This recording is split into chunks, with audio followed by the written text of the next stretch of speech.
धर्मराज बाबा मोकमा नगरी अलग जगह ने ठाकुर जी आब रही है। बजरंग बली के कहे बजरंग बली हो अगर यह अंधु के मैं भोजन के प्रबंध क्या देता है। अंधु के मोकमा नगरी में गरीब से आए अमीर बना दब। चला बजरंग बली देख लियो ठाकुर जी पैर में झुंडकी लागल खराम, हाथ में मूर्छल बेत, सिर में तिलक ध्यान कहने ठाकुर जी जा रहे हैं।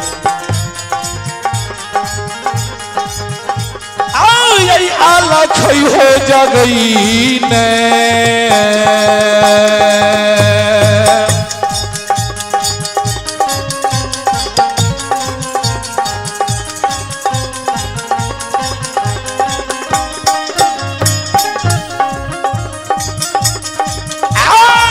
मोहिया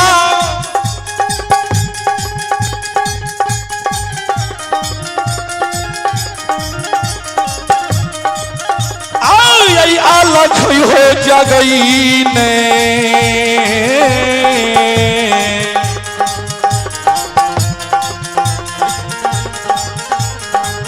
हो जाय छे हो नीरा मोहिया बाबा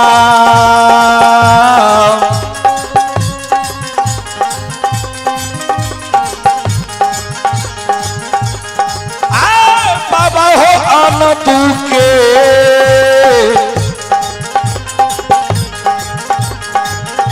यही दू हो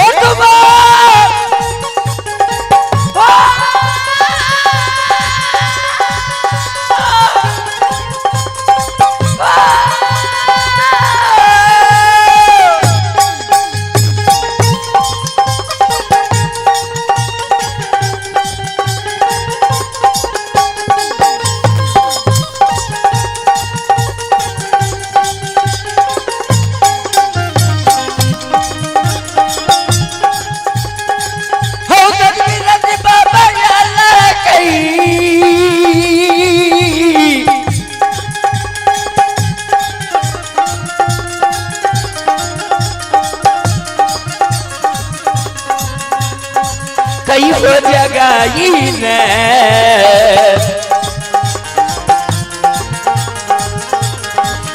बने जब भैया हो या कई हो जगई ने हो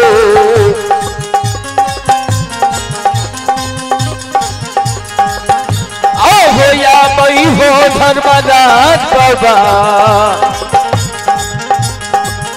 ये हो या मैया तू के हे यही दुआ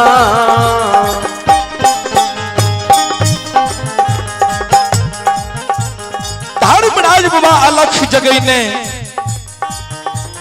अंधु बाबा के द्वार पर आब रही है। चले आप ही भगवान के दरबार में भाई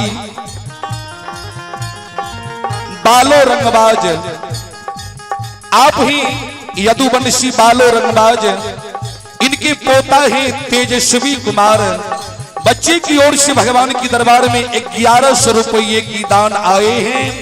एक बार तेजस्वी कुमार के नाम पर जोरदार ताली हो जाए।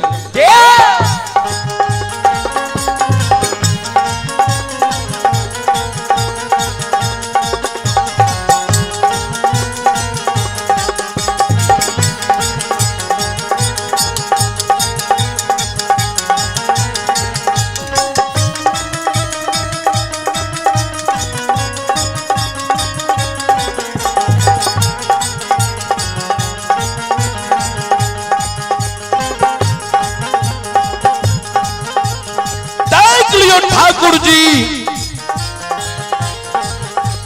मोकमा नगरी अंधु बाबा के द्वार पर धर्मराज बाबा झूम रही है।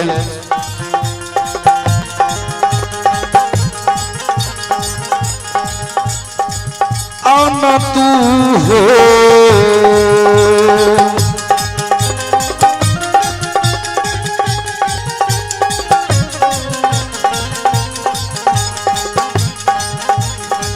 मीरा मोहिया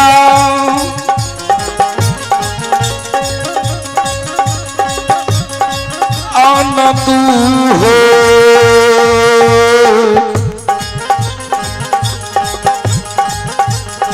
द्वार पर